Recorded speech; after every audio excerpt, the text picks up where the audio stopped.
Welcome to the Tech Talks Daily Podcast, where you can learn and be inspired by real-world examples of how technology is transforming businesses and reshaping industries in a language everyone can understand. Here is your host, Neil C. Hughes. Welcome back to the Tech Talks Daily Podcast, where every day we explore areas that you don't normally associate with technology and look at how tech is actually transforming it. Now, as someone that has been unable to see a dentist in 12 months due to lockdowns and dentists only seeing emergency cases here in the UK, I thought it was time that we explored the world of dental tech, especially as just about every new electronic toothbrush comes with a Bluetooth connection to a mobile app that will analyse your brushing habits and provide real-time data. I wanted to find out more about just how far-reaching this technology is heading. So today's guest is Mark Moore from a company called Toothpick. And Mark is going to talk about the digital dental revolution and how the tech in our pockets can help not only with better dental health, but also change the way dentists run their practice day in, day out. So today we're going to be talking about the rise of smart dental for patients, making dental practices dental secure with all that technology, and also the evolution of dental insurance policies and the role that technology will play in that too. So buckle up and hold on tight as I beam your ears all the way to Ireland, where Mark is waiting to speak with us right now. Well, a massive warm welcome to the show. Can you tell the listeners a little about who you are and what you do? Thanks, Neil. Thanks for having me on today. Well, I'm the co-founder and CEO of Toothpick. We're a smart dental company using consumer technology to improve oral health. And we're really focused on consultations between patients and dentists to do that. Before Toothpick, I founded a real-time deals company, which sounds more exciting than it was. We were really copying what Groupon now was doing at the time. And I cut my teeth on that in my first startup. Cut your teeth in that. I see what you did there. You can't help yourself. It was unintentional, I promise. But after 12 months of lockdowns, I think many dentists have seen patients or only seen patients that are in need of emergency treatment, and not many, well, certainly don't know anyone else that can get in to see a dentist at the moment. So to set the scene, can you tell me more about the digital dental revolution and how tech in our pockets could actually help with better dental health and change the way dentists run their practice day in, day out? Because it feels like that we need something more now. Yeah, absolutely. Well, I mean, tech is touching all parts of our lives, as we know, and healthcare is no different. In dental, I have a background here where my father's a dentist, and happy to share a little bit more about that context if you'd like. But the original insight that we had was that photos that are captured on a smartphone can be as good or better than the photos a dentist would take with a professional camera in the dental office. And so what that opened up was the opportunity for dentists and patients to use technology in a way that maybe colleagues and others have done in other fields for a lot longer. So not only with the photos, but also with connectivity. So now dentists and patients can be in more contact in between visits, and it can really change the dynamic of this 6 monthly or annual visit cycle that dentists and patients have been on for the last 20, 30, 40, 50 years. So that was kind of the original insight that opened it up.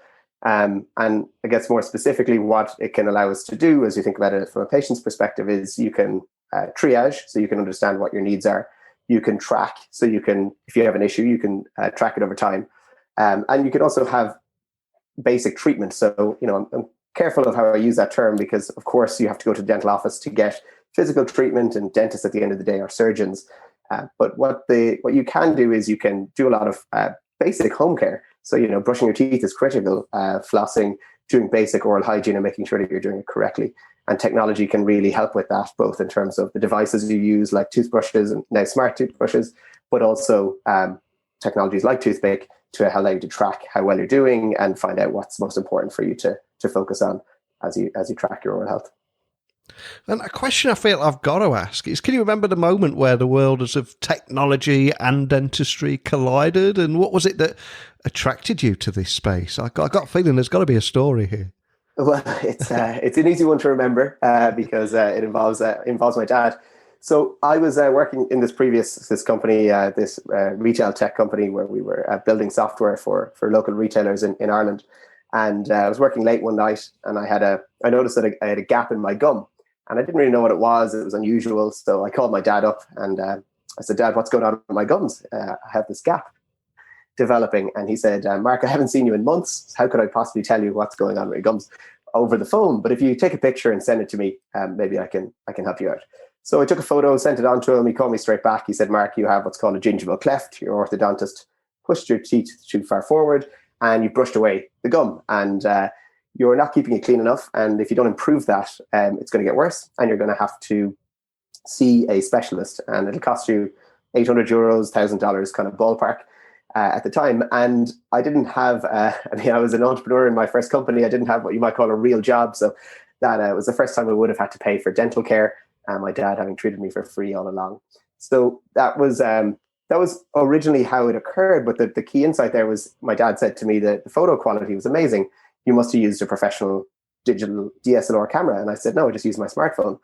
And he said, "Well, if you can send me that much information in just a photo from a smartphone, then I could give a response to anybody with a smartphone." And so from there, I had that light bulb moment. I was building technology with the team, and we built some mobile apps and software to allow individuals to connect with, in that case, retailers. But in this case, the clinician, the dentist who'd been doing this for 30 years, realized that we could use the same technology and apply it to dental care, specifically leveraging the photos. So that was kind of how it all kicked off. And really, we knew we had something when we built a basic version of the mobile apps, put them out there, and patients from 70 countries around the world started taking photos of their mouth, their teeth, their gums, sending them to my dad back in Ireland. And at that point, he was happy to respond and say, "Look, I'm a dentist in Ireland. I can't give you a clinical diagnosis, but from what I can see, here's what I think you should do next." And the real turning point was when he said to us, "Guys, you need to get more dentists." He was getting a deluge of cases from these patients. And so that really kicked it off. We realized there was a need on the patient side. And the real challenge was then going to be, okay, how do you scale this? What's the business model that might support this?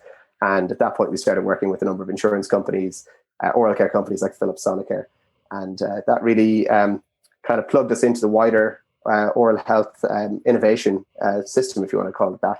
And we realized that there are a lot of large companies trying to solve similar problems. And so we partnered with some of them, and also partnered with some individual dentists to co-develop the product. So that's kind of how it all kicked off. Wow, what a great story. And for tech fans listening out there, Smart Dental is based on the application of new technologies such as teledentistry, 3D mapping, IoT-connected toothbrushes, which we're seeing more and more of, and also augmented reality. But can you expand on what you're seeing in the smart dental industry and how you're seeing things evolve there? Yeah, for sure. Smart dental is this collection of solutions. It's almost a category of solutions that people are taking as an approach to solving some of the underlying issues in the dental space. So there are problems around, there's some issues around alignment and incentives of all these different stakeholders. And then, of course, there's the data, and it's consumers are not really exposed to their own information. For example, when you go to the dentist, they chart your mouth, they look in, they maybe call out to an assistant to chart that into a digital chart. But you as a patient don't have access to that. You don't see what is being recorded. The dentists tend not to share it, not because they won't share it or they don't want to, but it's just not expected that you as a patient would have any interest in that. So it really isn't consumer friendly to access your own data. Something very different to, say, the fitness industry, where where I think you're wearing a smartwatch. I'm wearing it as well. They track our steps, they track our activity. And so I guess the smart dental shift is very similar to what we've seen in the fitness industry and the consumer healthcare industry in general.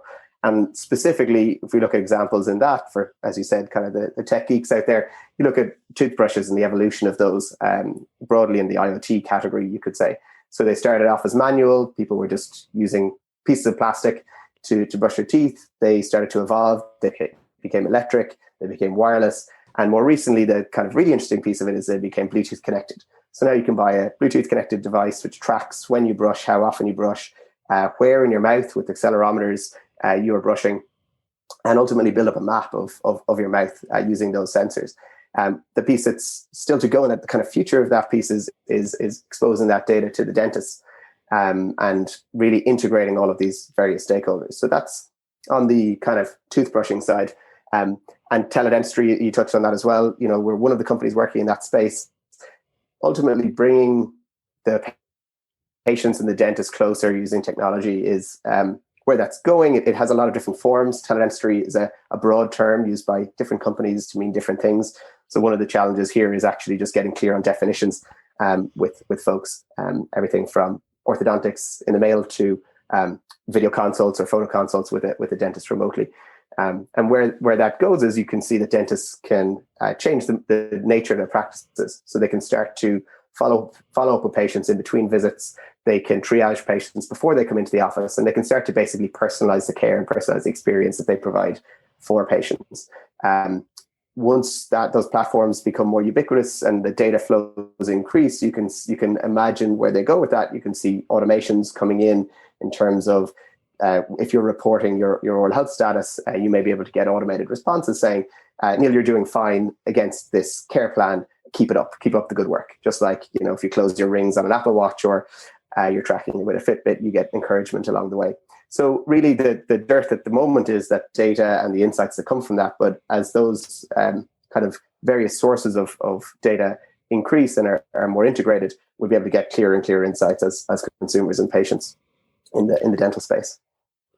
And that brings us up to Toothpick and what you guys are doing here, where I believe users can upload photographs of their teeth, which are then assessed by a network of dentists on an ongoing basis. So patients no longer need to wait for appointment and have up-to-the-minute access of their dental records. I mean, it all sounds incredibly cool, but can you walk me through that whole process?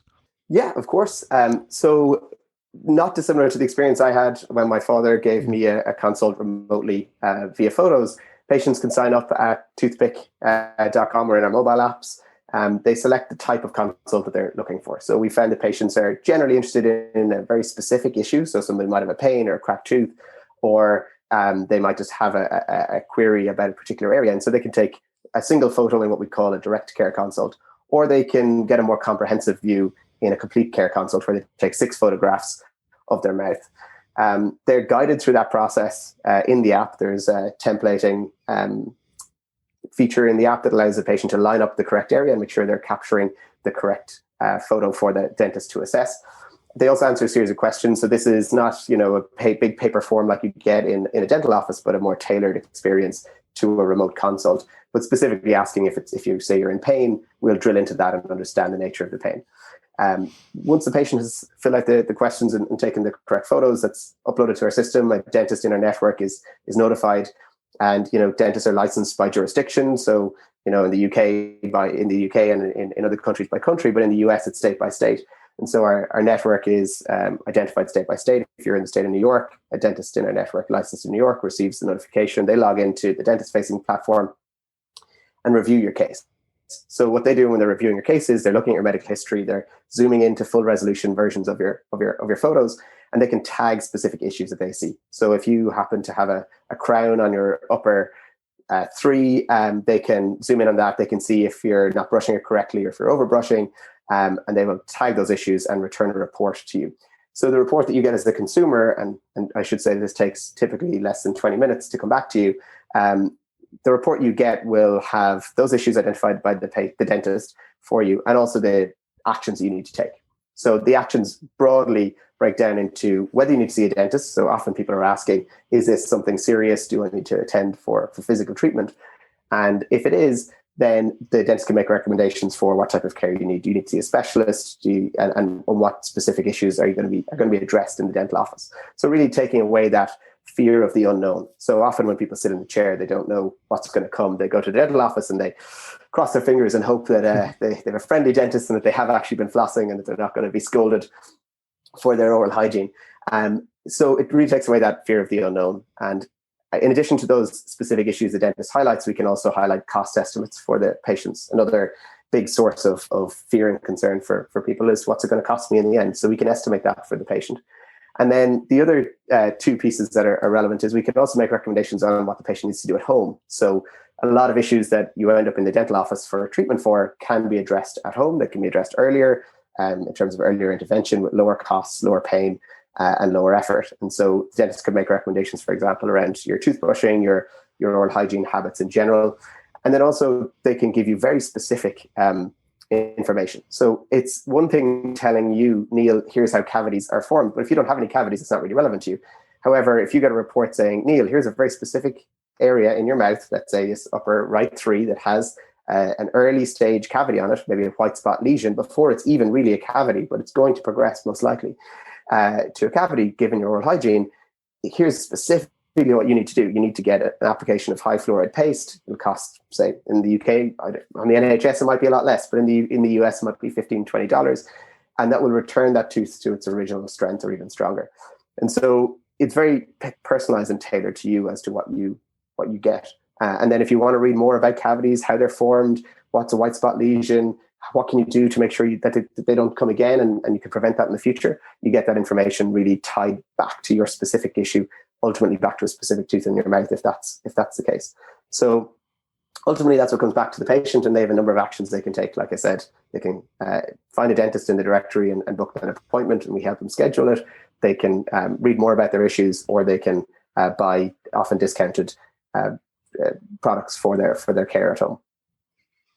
And due to the pandemic, of course, the last 12 months have been incredibly difficult for dental practices who have been unable to see patients, and they've lost their income. Many of them have there. And equally, patients who want their checkup and want a good old-fashioned scale and polish have not been able to get in too. So what kind of difference is the tech making for both the patient and the dentist right now?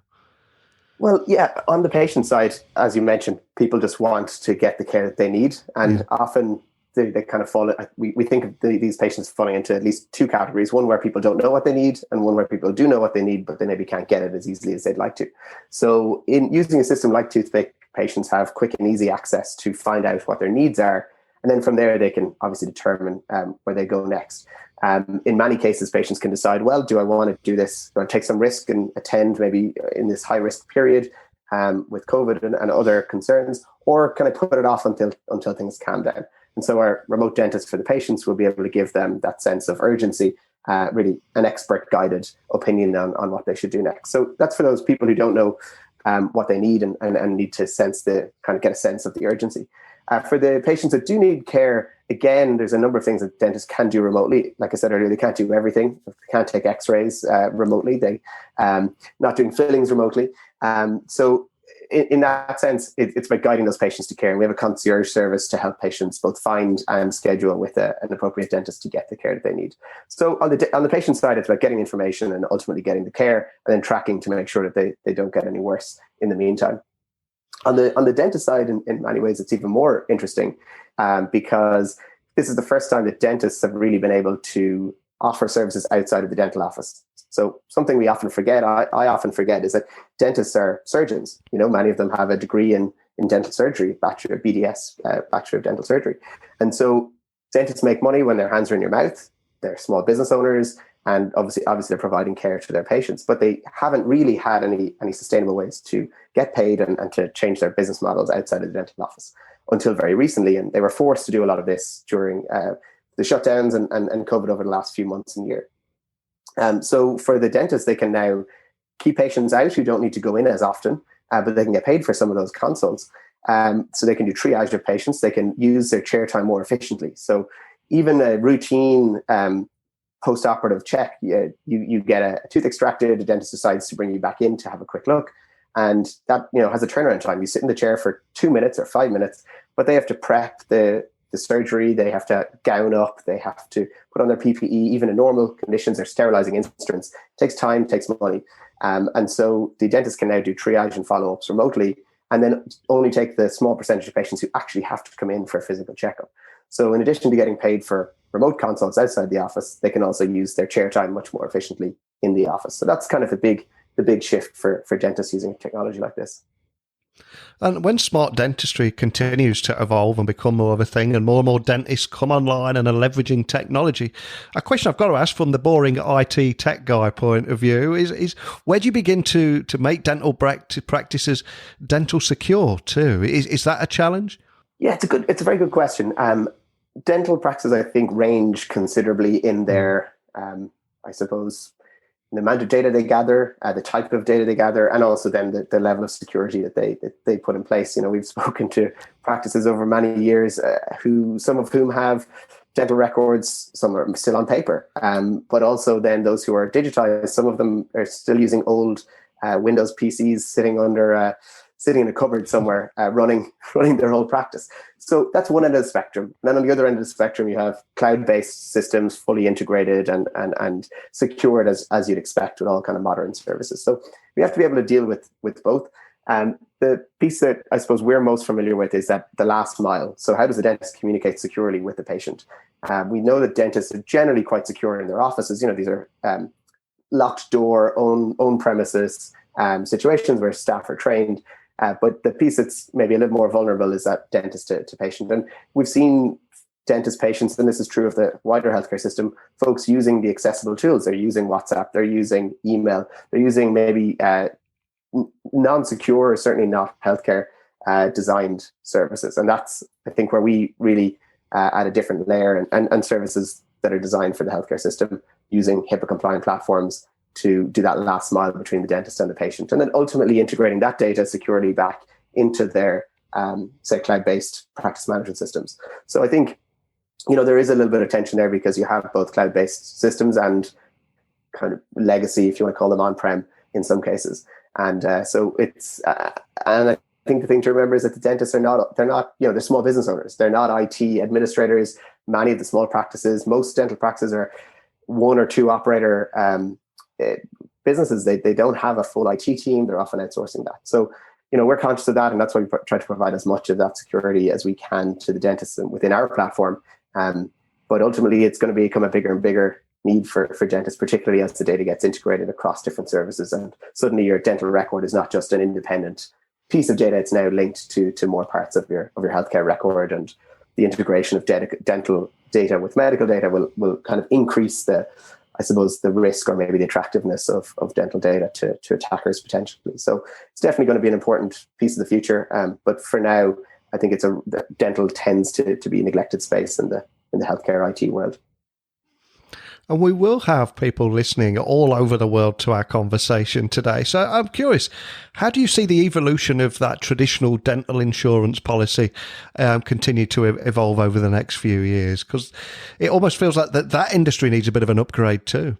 It's a very good point. Well, I guess when we started out, we knew relatively very little about the dental insurance space. We'd originally be coming from Ireland, where dental insurance isn't a huge piece of the dental mix. There is a significant amount of government funding, not dissimilar to the UK's NHS system. When we started to enter the US market, we had to learn an awful lot about insurance very quickly. And what we discovered was that, firstly, dental insurance is not, I think this is important for listeners to realize, dental insurance isn't like health insurance in that it's high cost, low frequency. This isn't, generally speaking, patients having very significant life events and health events like, say, cancer treatments that could cost hundreds of thousands of dollars or pounds. Dental is much more a prepayment for treatment model and much less traditional insurance. And the proof of that is that what we would call dental insurance companies, at least in the US, refer to themselves as benefit providers. And so they're providing benefit, not strictly, it is insurance, but they tend not to think of it like that. So in that context of dental insurance being quite different to medical insurance, there's actually a lot of flexibility, or quite a bit of flexibility in terms of what they can do. And one area that we're seeing considerable shift is that this idea of personalization of those benefits. So the other thing with dental is ultimately it's very consumer. It's all very, individuals go to a single provider typically to get their care. They have a sense of what it costs. It could be clearer, but they do have a sense of what it costs. It's not like going to a hospital and getting a bill 6 weeks later for $50,000 if you have a treatment. So it's quite consumer, at least on the patient side, and it's quite possibility to be quite flexible on the insurance side. The bit that's missing is this personalization of that kind of meeting of those two worlds. And so where we're seeing dental benefits go is that we're seeing more unique plan design where patients can get more, for example, orthodontics or more cosmetic care, those healthy patients. The dental insurance, dental benefits has done very well over the last 40, 50 years to really improve the general oral health status of patients. particularly we're most familiar in the US, the general trend has been positive. What we're now seeing is that more healthy patients are looking for kind of the next level up in terms of cosmetic benefits, and they're just not really part of that traditional model. And so what we see is that having the data on an individual level allows personalization of those benefits. Would include, for example, virtual benefits. We're seeing that shift in the medical industry to offer telehealth to all of their members. Likewise, in dental, we've done some partnerships with some large insurance companies to allow their members to access dentists anywhere, anytime outside of the dental office. Again, quite different to what traditional dental benefits would have been. So really, I think the key piece here is personalizing those benefits and giving people more of what they expect as an individual, and much less about pooled risks and just kind of traditional one-size-fits-all 2 cleanings per year coverage for crowns, even if you're not if you don't expect to have a crown. I mean, if you're not in that risk, if you're not truly in the risk pool of losing a tooth or needing an implant or needing crowns for major restorative care, why would you be paying for that, or why would your employer be paying for that? So really, it's more about segmenting it down and ultimately getting down to, some people dream of having an individual level plan, and on the consumer side, some people are trying to do that. So where your benefits would be ultimately personalized to your exact needs. That's kind of longer term in the future, but that's where it's going. So do you think this is just the beginning of a smart dental trend? And is there anything in particular that excites you about the road ahead? I think it's absolutely just the start. Dental lags medical, typically. I think there are some areas where dentists are more innovative and get ahead of their medical colleagues, certainly in the dental office, with scanners and various treatment tools and treatment techniques. Dentists are often ahead of their medical colleagues. But in other areas, they lag. And I think at a general sense, people would say 5, 6, 7 year lag probably on the dental industry versus the medical industry in general. And so the genie is really out of the bottle now in terms of dentists being able to do these remote consults, connect with patients outside of the office. And I think that's not going away. The piece that really excites me about all of this is that, I saw many years ago, my dad was treating patients. He had one pair of hands. He could only treat one patient at a time. He could, maybe hire another dentist. He could set up another operatory or surgery, but ultimately it was a one-to-one service. There was no one-to-many opportunity, which, in technology, people are always looking for.